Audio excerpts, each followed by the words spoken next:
Elle s'appelle Traoré Olivia. À la simplicité de ce nom, il faut certainement associer la souplesse d'un jeune esprit dans sa relation avec le savoir. Dans la grisaille de cette jeunesse étourdie par le pessimisme ambiant, des pépites en matière d'intelligence se laissent encore découvrir dans les allées de certains établissements scolaires de la place. Né le 26 juillet 2000 à Abidjan, de M. Alain Traoré, informaticien, et de Mme Michel Traoré, ménagère par la force des choses, Olivia est l'aînée d'une famille de 3 enfants, 2 filles et un garçon. Depuis sa tendre enfance, elle montre qu'elle est spéciale. Déjà à l'âge de 3 ans, la petite Olivia séduisait déjà le corps des enseignants du prestigieux lycée La Farandole des Deux Plateaux. Traoré Olivia est une élève qui est à La Farandole depuis la maternelle et qui s'est montrée vraiment toujours brillante. C'est une élève sérieuse, travailleuse, qui vraiment, même au point de vue discipline, qui n'a aucun problème de discipline, vraiment c'est une élève exemplaire. Ce lycée, où elle a fait ses premiers pas scolaires, a une longue pratique du système français qui prépare au brevet et bac français. Mais comme explique ici le père Alain Traoré, la technique d'évaluation au primaire de cet établissement ne permettra de se rendre compte du génie d'Olivia qu'à partir de la classe de 6e. Quand elle était en classe de primaire, elle devait passer en classe de 6e. Comme elle est dans une école française, les notations se font par des A+, A-. Donc en classe de CM2, on n'avait pas conscience de son avancée dans le travail. Par contre, en classe de 6e, elle avait des notes de 19 et 20 en mathématiques. C'est en ce moment-là qu'on a fait attention. Voilà comment on a su que Olivia avait de l'avance sur ses camarades. Avant, c'est Madame Traoré qui a fait le sacrifice de son boulot pour s'occuper de l'éducation de sa progéniture qui s'en apercevra au cours de cette période dite de flottement qui a maintenu les enfants sur la touche de l'école 2 bonnes années durant. Nous avons traversé un moment difficile, un moment financier difficile pendant 2 ans. Donc on n'était plus en mesure d'assurer la scolarité d'Olivia et de sa sœur puisqu'elles étaient dans une école française. Et j'ai été emmenée moi à apprendre Olivia à la maison, à l'enseigner avec sa sœur. Et je voulais, moi, garder quand même l'environnement de l'école. Donc, qu'est-ce que je faisais? Quand j'expliquais les leçons à Olivia, je leur donnais un temps où on faisait aussi des devoirs. Donc, quand je faisais les devoirs, je me rendais compte que sur 10 questions que je posais, Olivia se retrouvait souvent à trouver toutes les 10 questions. Et ce qui m'étonnait, moi, en tant que mère quand même, c'est que même quand tu lui posais les questions, elle allait au-delà des réponses. Elle ne se contentait pas à donner seulement les réponses, mais elle allait au-delà. Et je disais que, mais il y avait un esprit critique derrière, un esprit de vouloir savoir aller plus loin. Et là, j'ai décelé qu'elle n'était pas un enfant ordinaire. Donc c'est pendant cette période de flottement où j'ai été emmenée à prendre les enfants à la maison, à les enseigner, que j'ai constaté que ma fille était très bonne. C'est à partir de cet instant que la carrière scolaire de la jeune Olivia va connaître un coup d'accélérateur. L'unanimité va se faire autour de ses performances scolaires pour lui faire sauter la cruciale classe de 4e. Cette classe qui prépare au brevet. J'ai cette chance d'être parent d'élève à l'école d'Olivia. Et en tant que parent d'élève, je participe au conseil de classe. Et c'est pendant ce conseil de classe que les professeurs m'ont proposé de lui faire sauter la classe de 4e. Et c'est pas évident de passer de la 5e à la 3e. En général, on saute plutôt la classe de 6e ou la classe de 5e. On ne va pas directement dans une classe d'examen. Et avec Olivia, sur l'insistance des professeurs, c'est vrai que j'étais totalement d'accord puisque je connaissais déjà à la maison les bonnes notes qu'elle avait. Donc j'ai donné mon accord.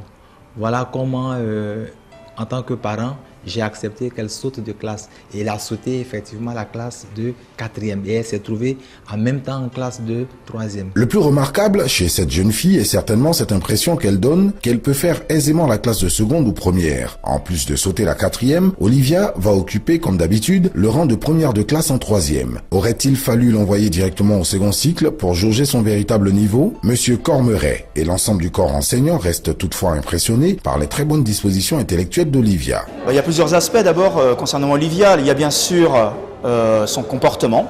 d'accord, qui est un comportement exemplaire. C'est une élève dynamique en classe qui participe énormément et qui, même au sein de l'établissement, est une élève très respectueuse des enseignants, de ses camarades. On peut le dire, je pense, un des piliers de la classe, qui, je pense, qui peut représenter en effet un modèle pour ses camarades. Et puis au-delà de ça, après, il y a bien sûr le travail scolaire d'Olivia. Bon, c'est une élève, je pense qu'on peut qualifier de brillante, qui a sauté une classe, qui est passée directement de la classe de 5e à la classe de 3e. Donc ça, c'est déjà assez exceptionnel en soi. Et puis, c'est d'autant plus exceptionnel que Olivia a une maîtrise de la langue, puisque ça, c'est mon domaine, je suis professeur de lettres, qui est ferme, qui est sûre. Elle a un niveau de vocabulaire, notamment, qui m'a à plusieurs reprises surpris. Et elle a une culture générale également, que ce soit au niveau littéraire ou historique ou géographique. Voilà, je pense qu'elle a de bonnes bases, elle a de bonnes assises. Et ça, c'est vrai, je le répète, c'est d'autant plus remarquable quand même qu'elle a sauté une classe. Elle n'a pas fait sa classe de 4e et elle est directement arrivée parmi nous en 3e. Et ça ne lui pose aucun problème puisqu'elle est première de la classe quand même cette année, et ce, dans toutes les disciplines. Donc, je pense que pour tous ces points, je pense qu'on peut dire quand même que c'est véritablement une élève d'exception. Olivia a toujours été première de sa classe avec des moyennes de 13, 14 de moyenne. Vraiment, elle a toujours été première de sa classe. Si vous demandez aux enseignants, vraiment, ils ne trouveront que du bien à dire d'Olivia. Elle a même participé à la dictée de la francophonie, pour laquelle elle a été sélectionnée pour la finale. Et elle a compéti avec des élèves de la 6e à la terminale, pendant qu'elle était en 5e. Traoré Olivia est une élève vraiment exemplaire. Aussi longtemps que je suis ici, aucun professeur n'est venu dans mon bureau pour me préciser qu'elle avait un cas d'indiscipline. C'est une fille exemplaire, très polie, très respectueuse. Et donc je n'ai pas de problème avec elle. Olivia, c'est une bonne amie, quoi. Tranquille. Elle travaille bien et tout. Elle m'aide beaucoup aussi. Pendant histoire géo, je ne comprends pas bien mes leçons d'histoire géo, elle m'explique souvent les leçons d'histoire géo, SVT et tout. C'est toujours mieux d'être entre élèves pour expliquer. Et on est toutes les deux, donc il n'y a pas les autres, donc je ne suis pas stressée. Je souhaite le meilleur pour elle, qu'elle prospère dans ses études aussi, qu'elle continue comme elle a commencé et qu'elle soit plus concentrée. Les bulletins et relevés de notes attestent la polyvalence et les performances scolaires exceptionnelles d'Olivia, qui à cette allure sera docteur d'État à 23 ans.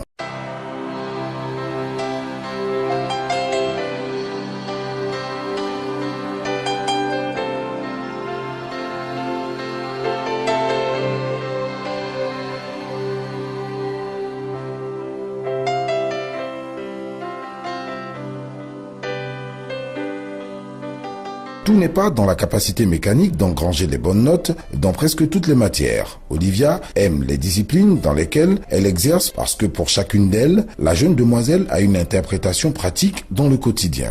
Je suis bonne dans toutes les matières, mais bien sûr j'ai mes matières préférées qui sont le français, l'histoire géo et les mathématiques et les SVT.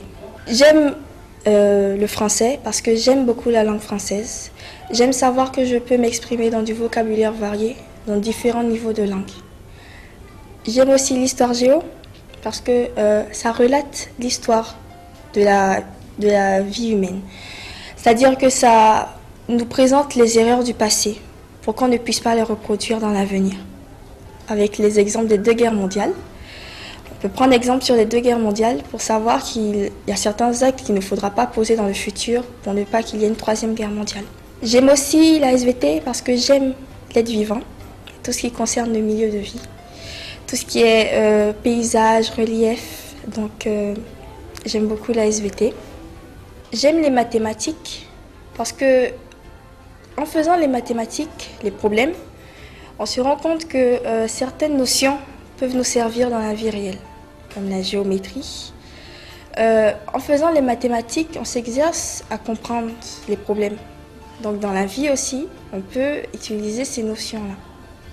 Eh bien, il y a beaucoup d'anecdotes sur Olivia, mais celle qui a retenu mon attention, c'est celle où elle était en classe de CP2.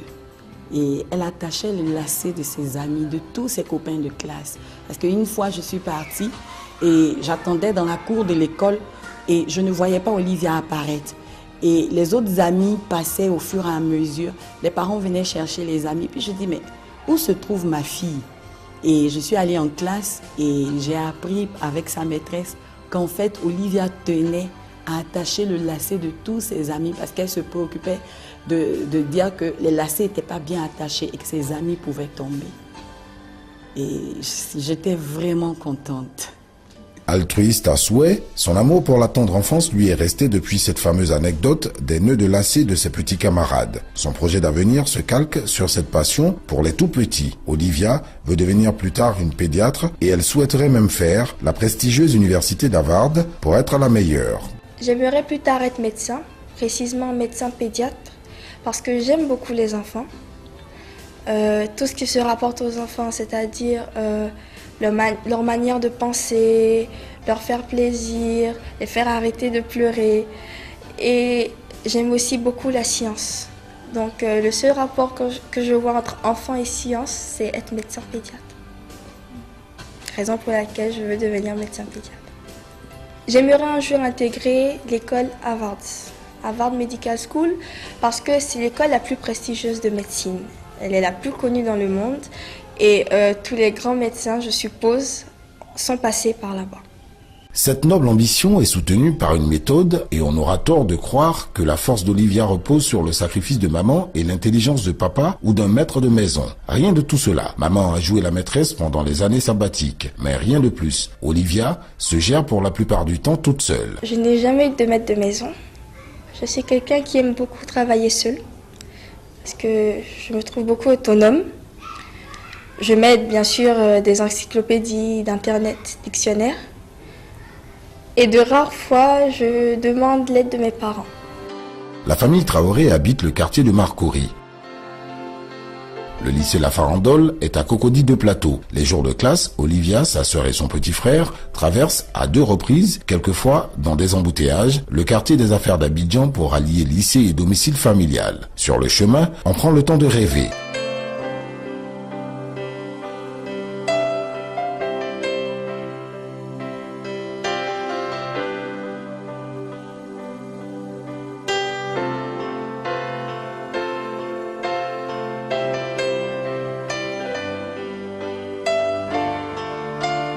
Cette distance et toutes ces péripéties, qui peuvent paraître fastidieuses pour les enfants, n'est pas un handicap pour Olivia. Elle sait trouver le temps pour ses loisirs, surtout celui de la lecture qui concourt à la maîtrise de la langue et à l'apprentissage. Je touche à tout, que ce soit romans policiers, des livres qui relatent des histoires réelles, des livres de science-fiction.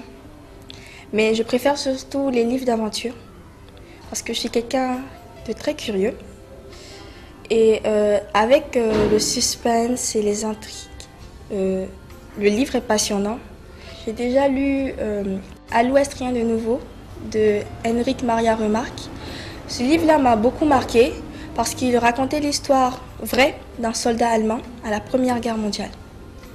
Ça nous a montré la souffrance des soldats dans les tranchées, le fait qu'ils n'aient pas pu se réintégrer dans la vie sociale malgré que ce n'était qu'une permission après la guerre.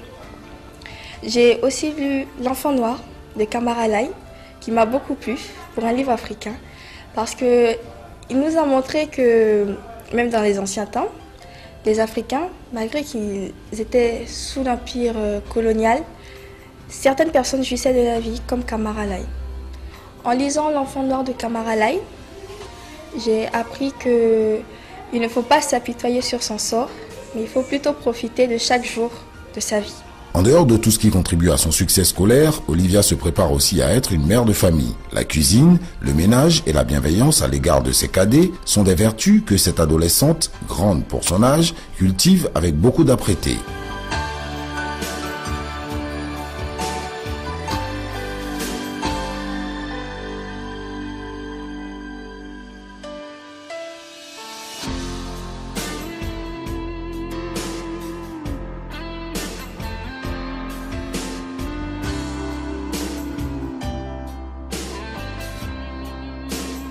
Ce n'est certainement pas spécifique à toutes les familles chrétiennes, mais il faut noter que Madame Traoré elle-même, fille d'une mère pasteur, met un point d'honneur à donner une éducation stricte à ses enfants. Et Olivia, qui ne manque aucune occasion de se recueillir avec sa Bible, est aussi un exemple à suivre en matière de spiritualité. J'avoue que je viens d'une famille très chrétienne.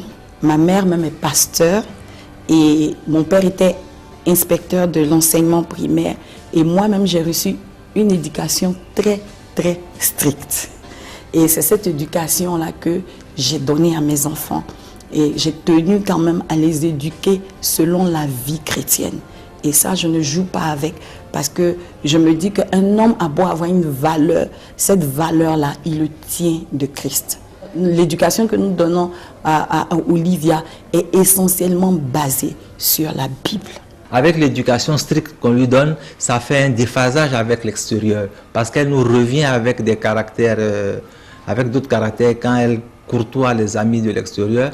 Mais évidemment, nous on s'appuie sur la Bible pour redresser tout mauvais comportement qu'on constate sur elle. Donc on n'a quand même pas d'inquiétude à ce niveau-là, parce qu'on sait qu'avec l'application de la Bible qu'on lui propose, elle arrive à juguler, elle arrive à conjuguer les deux éducations, non seulement l'éducation interne, mais l'éducation externe. Et quand elle a des questions à poser, elle s'approche soit de la mère, soit moi-même le père, et on lui fait savoir la différence entre le bien et le mal et les attitudes à avoir quand elle rencontre des difficultés avec ses amis à l'extérieur. Donc, on a confiance en ce qui concerne l'éducation. On sait qu'avec la parole de Dieu, elle arrive à faire la part des choses et elle s'en sort correctement. Elle n'est vraiment pas têtue, elle est obéissante et puis elle est vraiment posée.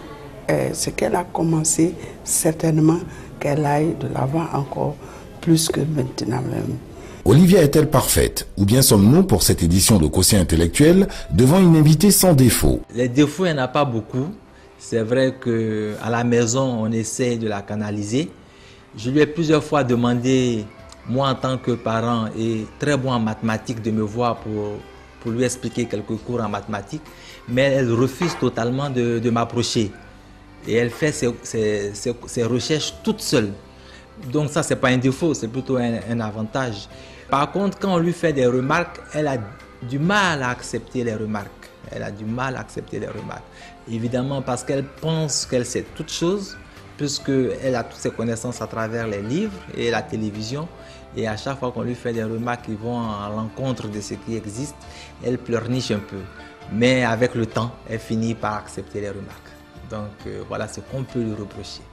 Si j'ai un conseil à lui donner, c'est qu'elle arrête d'être autoritaire avec moi. Parce que c'est vrai que c'est une grande sœur vraiment désirable. Mais bon, parfois elle exagère. Je pense que comme défaut, je n'accepte pas facilement les remarques. J'essaie, mais par mon attitude, les gens autour de moi se rendent compte qu'en fait, je crois que j'ai toujours raison. Je crois aussi que je n'arrive pas à facilement exprimer ce que je pense.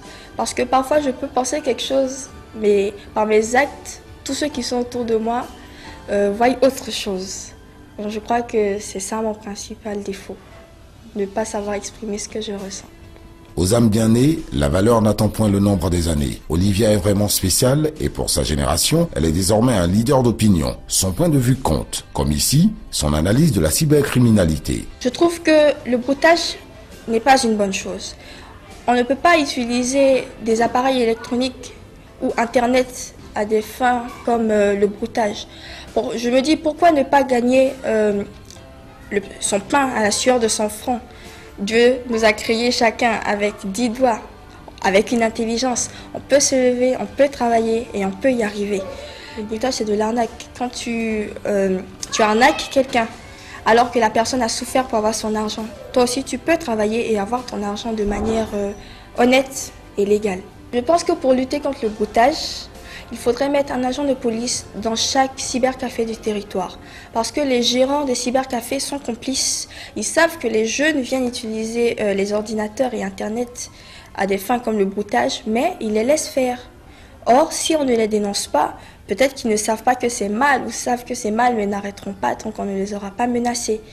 Donc, il faut que chaque gérant soit plutôt complice du gouvernement pour arrêter le broutage. À chaque fois qu'il voit qu'un jeune utilise la machine pour le broutage, lui demander d'arrêter ou qu'il sorte du cyber, parce que Internet n'a pas été créé pour ça. Que des esprits encore embryonnaires, comme le vôtre, soient amenés à produire de telles réflexions devant les fléaux qui minent la jeunesse africaine, ne montre-t-il pas suffisamment qu'il faut désespérer de l'Afrique? Le rêve africain existe-t-il encore? Je crois au rêve africain, mais il faut que tous les jeunes qui représentent la génération de demain y croient aussi. En croyant au rêve africain, il faut aussi poser les actes afin que celui-ci arrive. Il faut tenir aux études. Il faut que tous les jeunes d'Afrique, de Côte d'Ivoire, finissent leurs études. En tenant à nos études et en allant jusqu'au bout pour avoir demain des métiers, nous augmentons le PIB de l'Afrique, ce qui nous fera sortir un jour du sous-développement. Je me dis, si l'Europe y est arrivée, pourquoi est-ce que l'Afrique n'y arriverait pas aussi? Nous sommes tous des êtres humains dotés d'intelligence. Ce n'est pas une histoire de couleur de peau, c'est juste une histoire de volonté. Si on veut, on peut y arriver. Si je suis intelligente, personne n'est bête. Il y a de l'intelligence en tout le monde. Il faut juste laisser celle-ci s'exprimer. Mais il faut aussi l'aider en faisant des recherches et en aimant travailler. Parce que si tu n'aimes pas quelque chose, tu ne peux pas y arriver. J'aimerais terminer par un message à l'endroit de mes amis, tous ceux qui me regardent et qui m'écoutent. Je voudrais vous dire que malgré que vous êtes africain, il ne faut pas vous croire inférieur. Il n'y a pas de race supérieure, non. Et donc il faut croire au rêve africain, croire qu'un jour vous pouvez y arriver. Peu importe ce que vous voulez devenir dans votre vie, si vous le voulez, vous pouvez y arriver. Ce n'est qu'une question de volonté, parce que vouloir, c'est pouvoir. Il suffit de le vouloir très fort à l'intérieur de vous pour convaincre votre esprit et votre intelligence, ce qui donnera les capacités à votre corps de réaliser vos projets. Il faut juste le garder au fond de votre cœur et le proclamer chaque jour. Parce que si vous le voulez, vous le pouvez et vous y arriverez. Oh Jesus, how I love you. Oh Jesus, how I adore you. How can I live without your love? How can I live without your grace? Yeah. How can I live without your love? How I love you. Oh Jesus, how I love